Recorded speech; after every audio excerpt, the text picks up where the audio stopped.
Jane, thank you so much for joining us. My pleasure. Put simply, you believe that climate change is now something that all investors simply must consider. Absolutely. As short-term and long-term investors, I think it's critical that investors have an understanding of what climate change can do to their portfolios, their investment opportunities, but also what influence they can have over the future of climate change. There are seriously big risks attached to portfolios that have money in the wrong places at the moment, aren't there? Absolutely. I mean, I think that there are lots of risks. There are risks associated with the transition to a low-carbon economy, where we know certain sectors, such as energy, utilities, and others, will be impacted. But there are also physical risks, which we'll either see more or less of, depending on what climate pathway we go down. And there are, I think, fewer tools today and less focus so far on how to measure and manage those physical risks. And that's things like migration of people.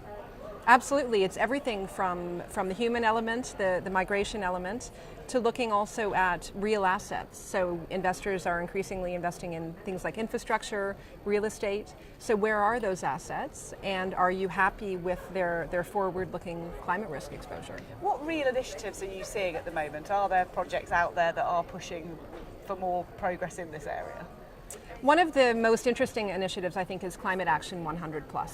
Which is a collaborative engagement initiative that was set up by a number of investors and now has more than 300 signatories, representing more than $30 trillion, so almost half of the PRI, the Principles for Responsible Investment, who together are focused on the largest emitters in the group of listed companies. So there are about 160 names on that list. And we're an active member of that group, and we, with our peers, asset managers, asset owners around the world, are asking those companies to do three things. One, to have a business plan aligned with the Paris Agreement, so a 2-degree business plan. That's a big ask for many of these kind of high-impact sectors. The second is to have climate-competent boards. Who on your board is responsible for this area, who has relevant expertise. And the third is to provide climate-relevant information to investors in the format of the recommendations of the Task Force on Climate-Related Financial Disclosures.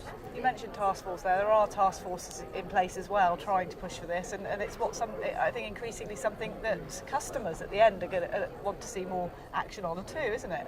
Well, absolutely. And in fact, the TCFD recommendations, as a task force member, one of the first discussions we had was who our recommendations would apply to.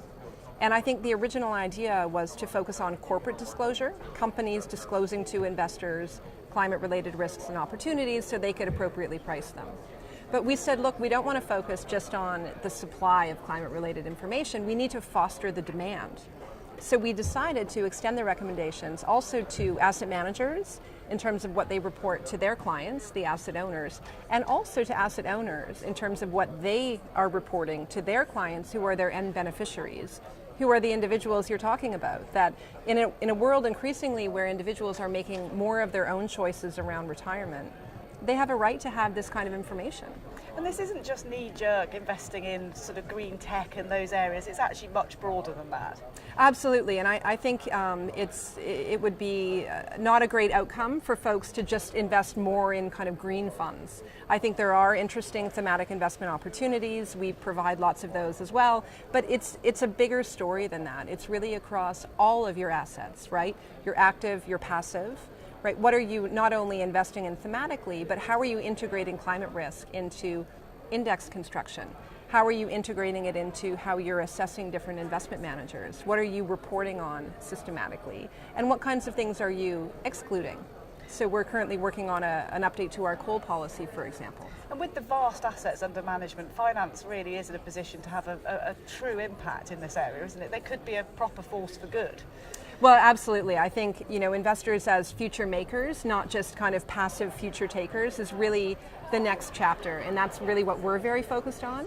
So how can we influence not only the financial regulation focused on investors, so things like the discussions happening in Europe around a taxonomy, which of course we're very supportive of and involved in, but I think what's missing is investor engagement on some of the regulations and consultations around policy development on things like electric vehicles, right? Where you may have a corporate bloc lobbying against climate mitigation, And where's the other voice? Where's the voice of the long-term investor who say, look, achieving the Paris Agreement is fundamental to long-term economic health and my ability to generate long-term sustainable returns.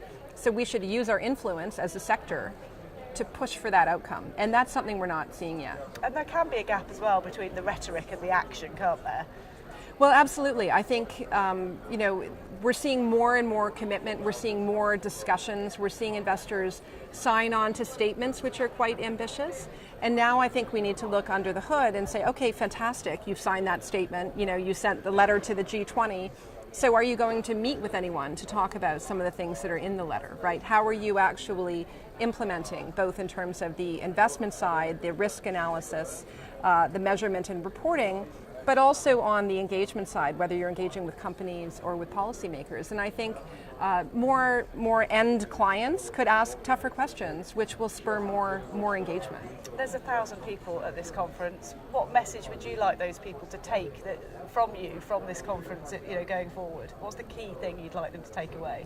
I think that climate is an important issue, that it presents not only risks which need to be managed, but also opportunity to improve short-term risk-adjusted returns, but also to protect and enhance our long-term returns, and that we have a collective opportunity to be more engaged. Thank you so much for sharing your thoughts. Fascinating to talk to you. Thank you.